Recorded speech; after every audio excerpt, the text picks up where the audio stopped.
So yesterday we saw really a nightmare scenario play out with near simultaneous events at separate but nearby locations. This created a level of chaos that made the situation extremely challenging. So first, some updates. The 3 children associated with the address on East Irene Vista, who we were searching for yesterday, have been found alive and are in the care of a family member. So we thank the community very much for responding to the call for help that we put out yesterday. Now, per Banner University Medical Center here in Tucson, the condition of the 20-year-old male AMR first responder EMT who was shot in the head is life-threatening.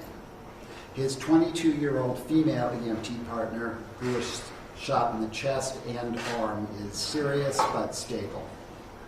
The TFD captain who was shot in the arm was treated and released yesterday, and he's recovering at home. Now, one of the neighbors at the scene, who was grazed in the head by a round fired by a suspect, he did not require medical treatment at the hospital.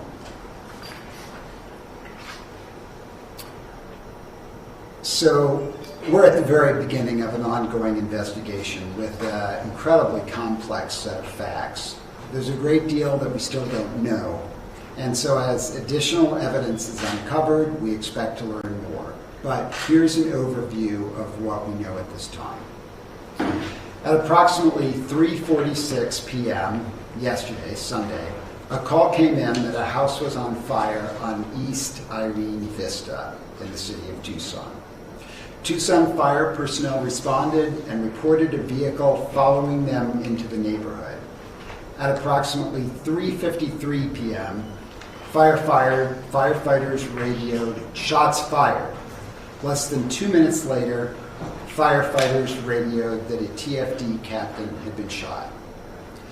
The gunman continued to shoot at firefighters as well as at neighbors who came out to help, ultimately shooting 2 neighbors, one who died at the scene. The deceased is 44-year-old Corey Saunders, and he is survived by his 11-year-old son who, to make things worse, witnessed the attack.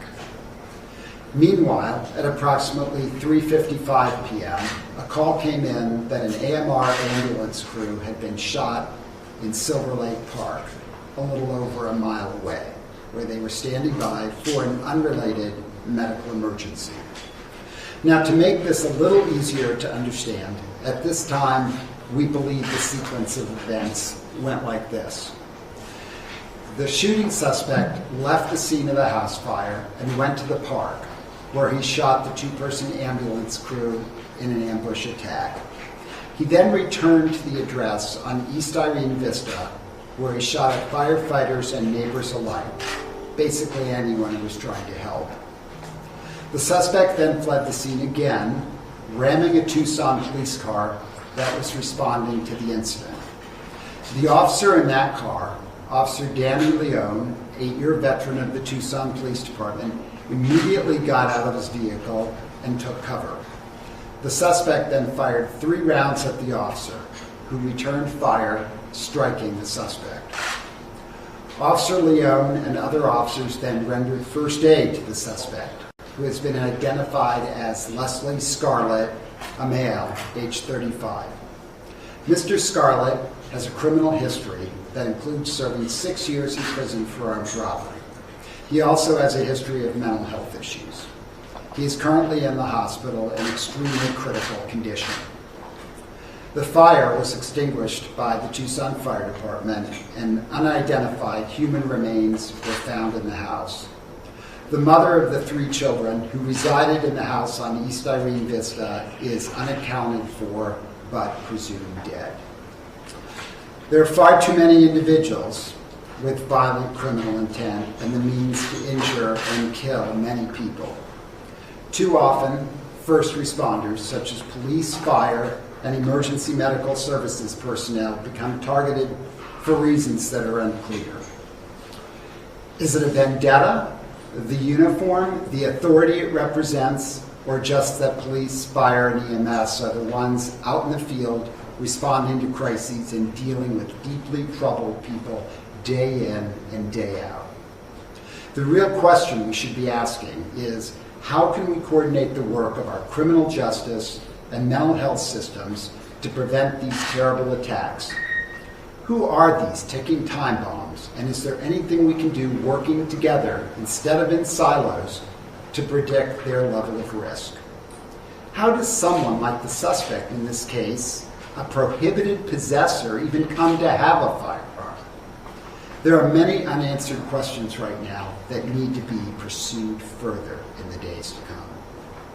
A 20-year-old EMT sitting in an ambulance in a park waiting to help with a totally unrelated medical call should not be fighting for his life in an ICU. His AMR EMT partner and a Tucson firefighter should not be dealing with the physical and mental trauma of gunshot wounds. If this incident isn't a call to action, I am really not sure what is. I'm beyond grateful that Officer Leon had the skill, the courage, and the presence of mind to address the threat that he encountered and to end this suspect's rampage. His actions serve as an important reminder of the critical role police play in protecting the public, and his ability to go from using deadly force to rendering first aid is remarkable, but not unusual for TPD officers. I also want to mention and particularly thank our partners at the ATF who sent personnel to the scene to help our officers in any capacity needed. And, of course, I appreciate our mayor for joining us here today, and she'll be making some remarks shortly. With that, we're going to play a piece of the audio from the fire department's radios, followed by, you're going to see a segment of the body-worn camera video from Officer Leon's perspective. And most of that will be what you hear rather than see because he was taking cover which obscured most of the view. So we'll start with that.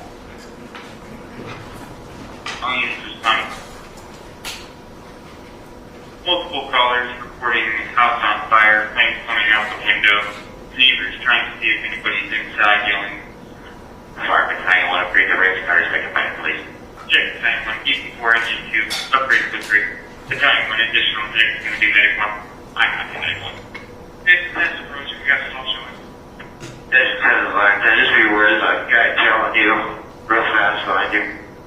Check, thank you. Engine 10's at the scene. We have a single-story, single-family residential, small.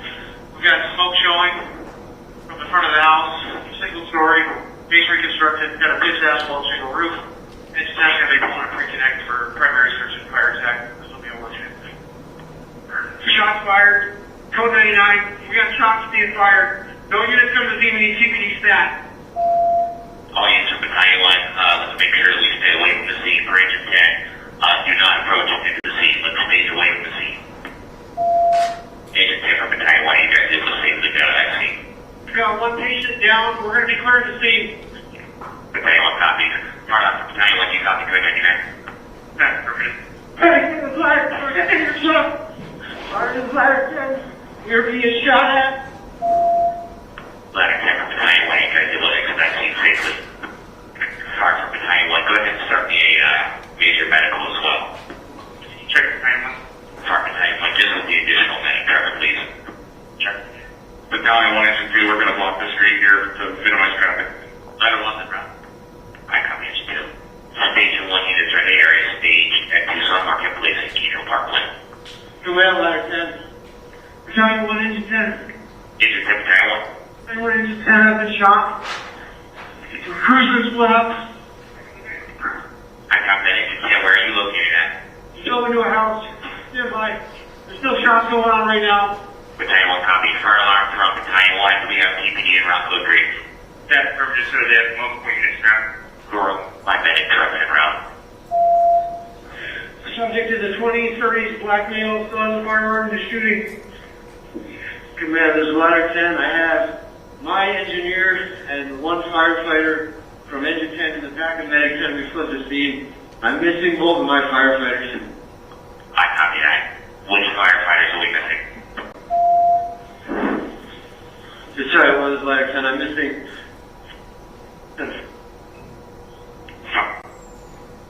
From battalion 1, do you copy? This is firefighter from ladder 10. Are you code 4, sir? I am code 4. Do you know? With you. Firefighter are present with me. I copy that. Engine 10 from battalion 1. Battalion 1, this is Engine 10. I'm by myself at a residence. I don't have the address right now. I got a GSW to the right arm. I think it's just superficial. I copy that. As soon as you can get that location, please relay it to us if you're able to. I'm going outside right now. Be advised, DPD is pulling up right now. Good man, we got the crew of ladder 10, both firefighters and one engine firefighter.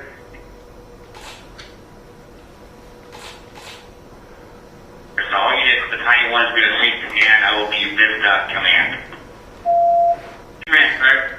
Sorry, command, go ahead. What channel would you like to make a medical on? We're just going to keep everything right here on 87 for right now. Check. Do I have another battalion to respond as well? Yeah, battalion 4, EC2, medic 22, medic 45, medic 7, call me drop. Sorry, command, give me those units again. I have battalion 4, EC2, affirmative, ladder 1, medic 22, medic 45, and medic 7. Command, this is crew 10. The shooter was walking back and forth behind ladder 10. He's in a striped shirt and still holding a pistol in his right hand. Command, copy the fire alarm. This is command. Are we able to relay the information to TPD, please? Yes, affirmative. Command, be advised, we have the shooter on Campbell. He's shooting at the cops right now. We're backing up. He just hit a cop car. He shooting at the cops. Shooter is down. The cop shot him. I copy that. Shooter is down. Copy that.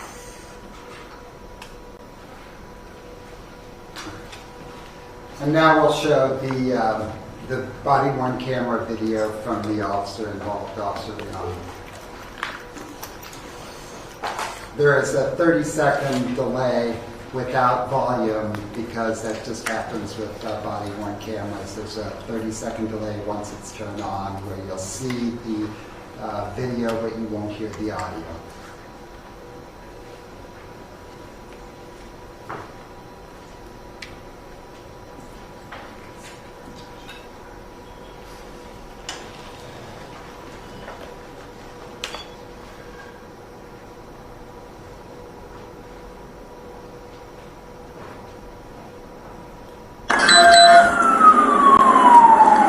If you can let us know, I have 3 different calls. I'm not sure if they're all related to their office.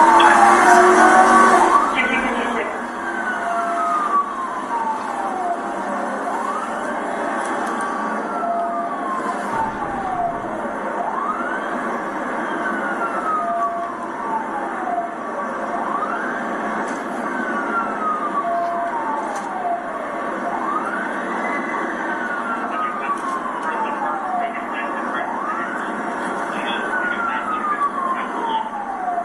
Copy, the driver's been shot.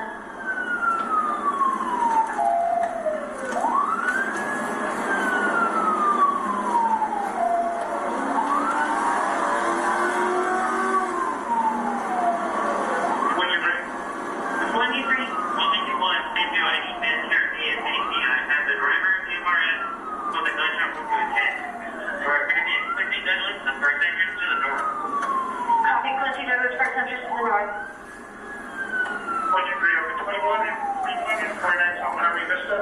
I'm shutting down the stream. KFC service here. I will see any of their fire people in there in the house on fire across the street. Copy, including that they're at 2141 East Irene just as well. KFC is pretty free there. I don't see anybody around the vehicle, but there is a 7 down on the ground. I'm going to get them. I'll pull them out for the Irene Vista. I don't know if they move back up.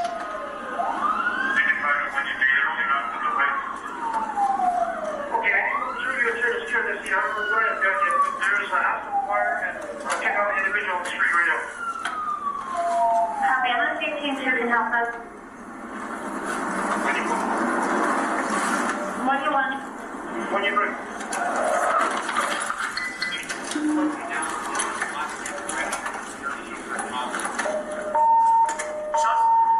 I just got rammed here at Campbell and Vista.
shots yet?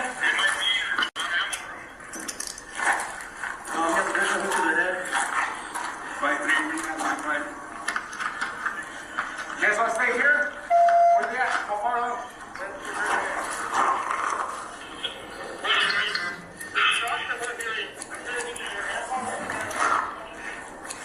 Alright, so there's more shots then. Hey bro, pull up the car over here. Let's get a containment around us, okay?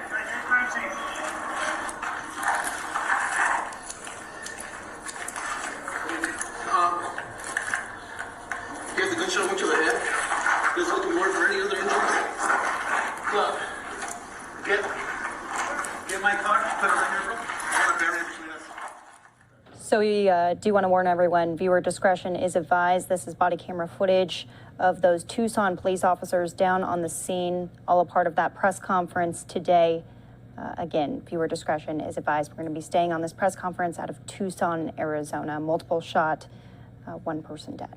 You can go over there.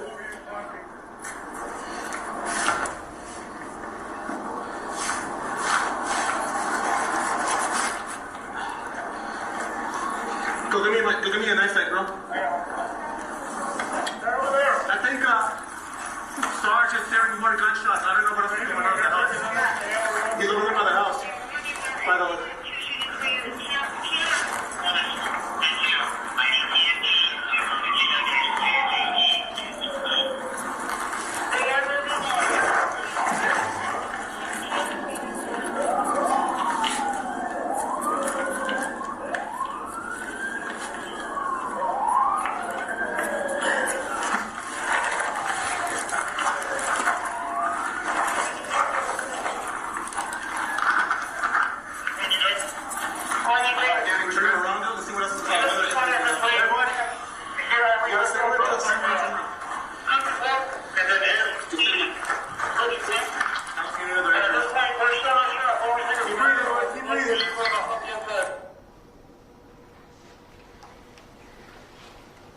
All right, so just to be clear again, the 30-second portion at the start, no audio because that's typical standard for all of the body-worn camera footage.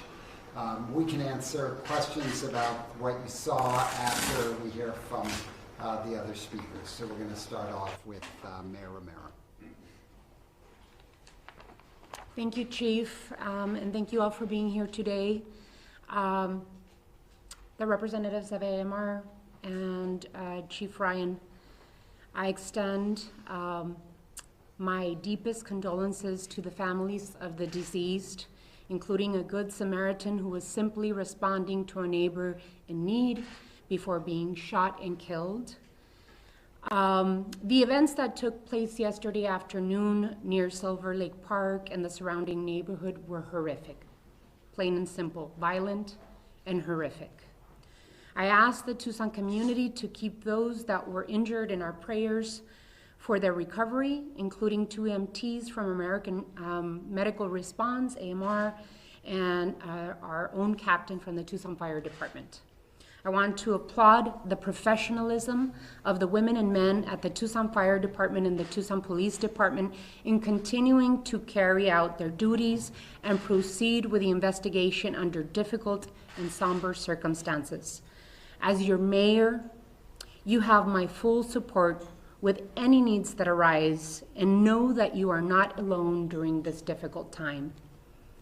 There are still many unanswered questions, and we must allow the investigation to play its course. While the specific circumstances surrounding yesterday's events were extraordinary, they are a reminder of the dangers that first responders from both Tucson Police Department and the Tucson Fire Department regularly face. Officer Danny Leon responded immediately to the scene, knowing that he would be entering harm's way. Despite his car being rammed and gunshots being fired directly at him, he demonstrated incredible composure and bravery in neutralizing the threat. His actions were heroic and likely saved lives. We have faced many challenges during this pandemic together as a community. One challenge that has emerged since the pandemic started in cities across the country, including Tucson, is a rise in crime, homicides, and instances of gun violence. I look forward to working with Chief Magnus, Chief Ryan, and the Gun Violence Prevention Task Force that I have assembled to explore expanding existing efforts and making necessary investments in violence prevention strategies, focusing on neighborhoods where we see violence occurring the most. We must take action to address immediate needs while working simultaneously on long-term solutions to interrupt cycles of violence. Thank you for all of our first responders, for your courage and service to our community every single day. You are on the front lines of keeping our community safe, and for that, our community owes you a debt of gratitude. I am ready to work with our community, with Chief Ryan and Chief Magnus, to make sure that this violence comes to an end here in Tucson. Thank you all so much, and I'm looking forward to additional answers such as the community, just like the community is. Thank you, Chief Ryan and Chief Magnus, for inviting me today, and for all of you coming to listen to us, and for your support.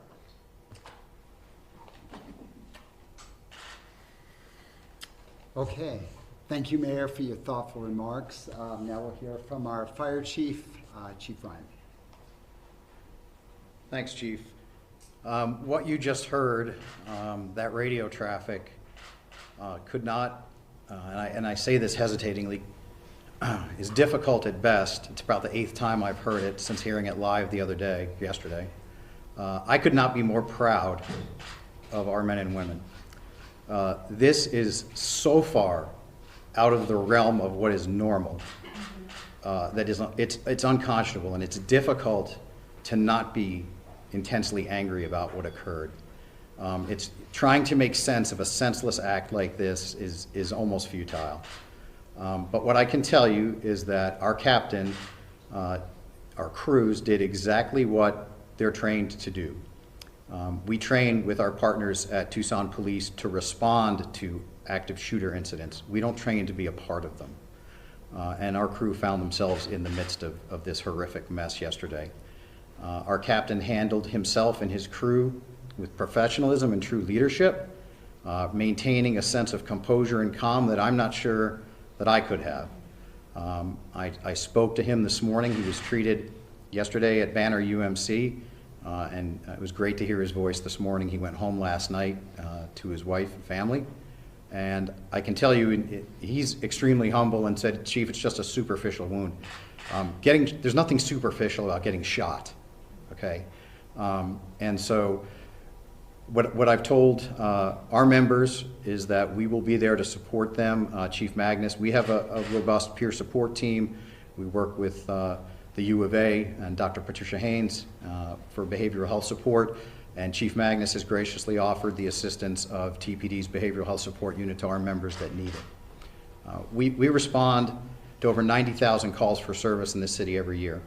We will continue to do so. We will continue to serve this community professionally and proudly, but I will have to tell you that it's an incident like this that can shake your trust a little bit, and it's going to take a little bit of time to get back to good, as they say. I've had the good fortune to have been contacted by fire chiefs from across the country, from major metropolitan cities, some colleagues in Canada as well, some of whom have gone through this with much more tragic outcomes. Having that support network is good as a chief officer, because I think as Chief Magnus would join me in saying, there's no more empty and helpless feeling than when you're listening to your crews in peril on the radio and you can't do anything about it. I also want to make sure we thank our Public Safety Communications Department. All too often our dispatchers and call takers who handle these events get forgotten in the mix, and I want to make sure they're recognized because they also demonstrated extreme composure under duress. And I do want to thank the members of the community along that street who took our members in. I think you heard in the radio traffic that several members took refuge in some homes. It's only by the good grace of those neighbors that sheltered our coworkers that they were safe. Thank you.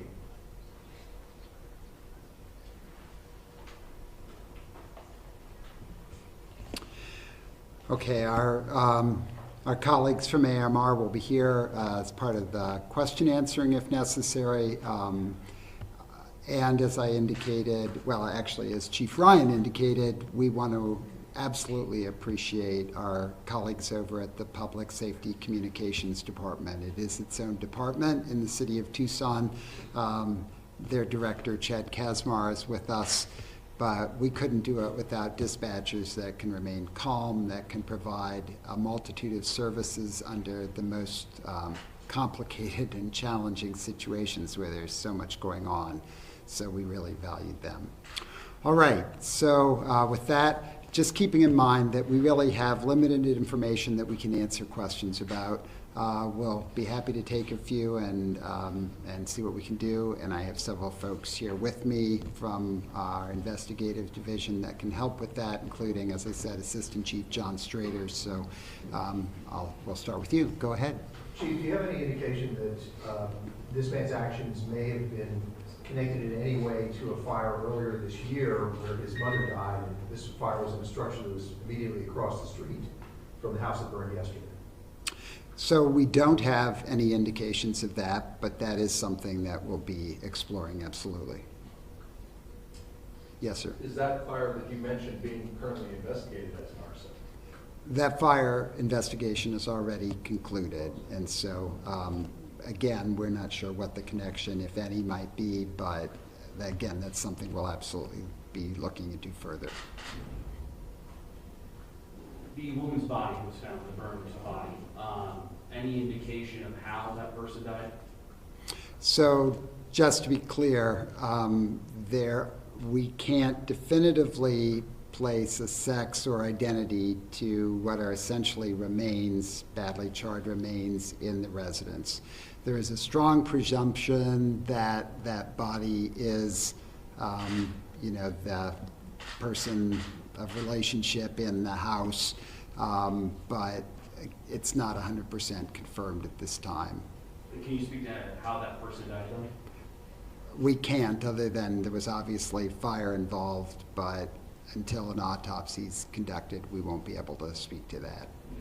And what would be the relationship between that person, well, I guess, I'll say this, the mother of the children that's missing right now, what would be her relationship with this suspect? And again, that's not clear with certainty. We're interviewing and talking with family members to learn more, but right now that's not clear.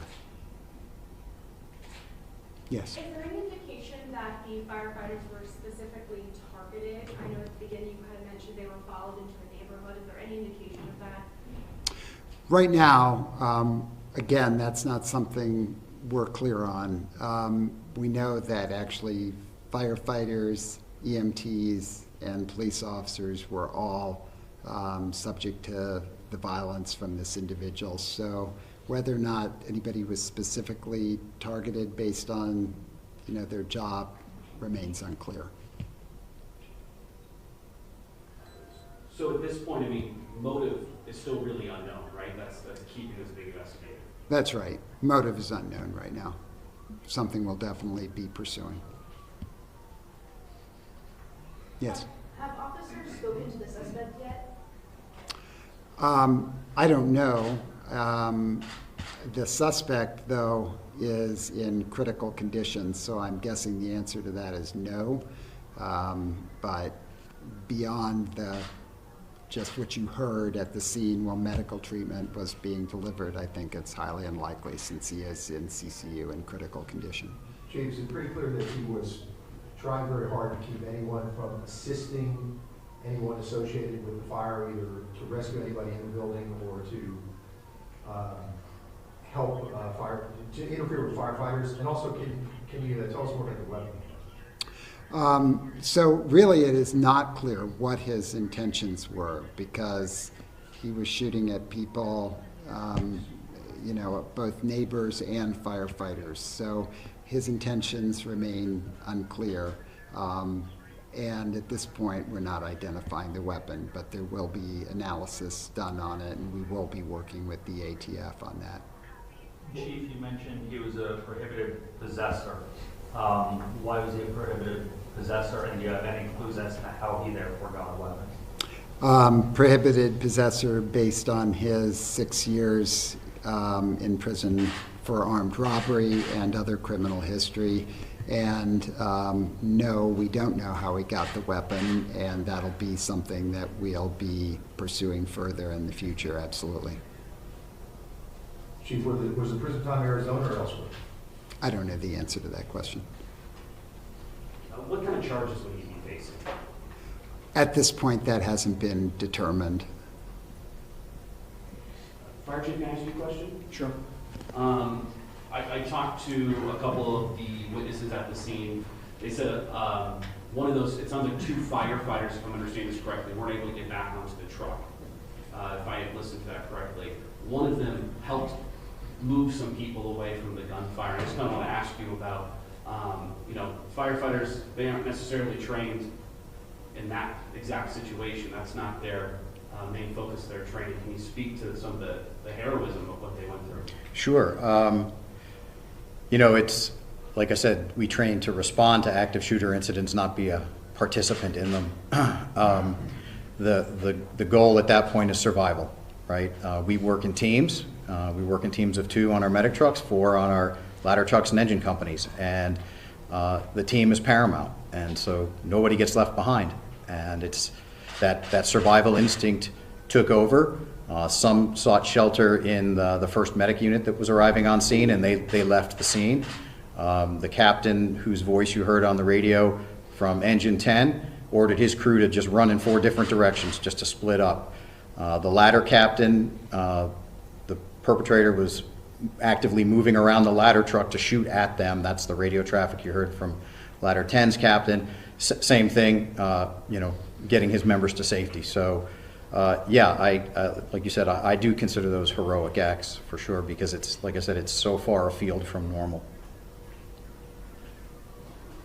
Do we know if the 2 EMTs at the park that were stationed at the park, did any Good Samaritans at the park render aid to them while they were waiting for some more help?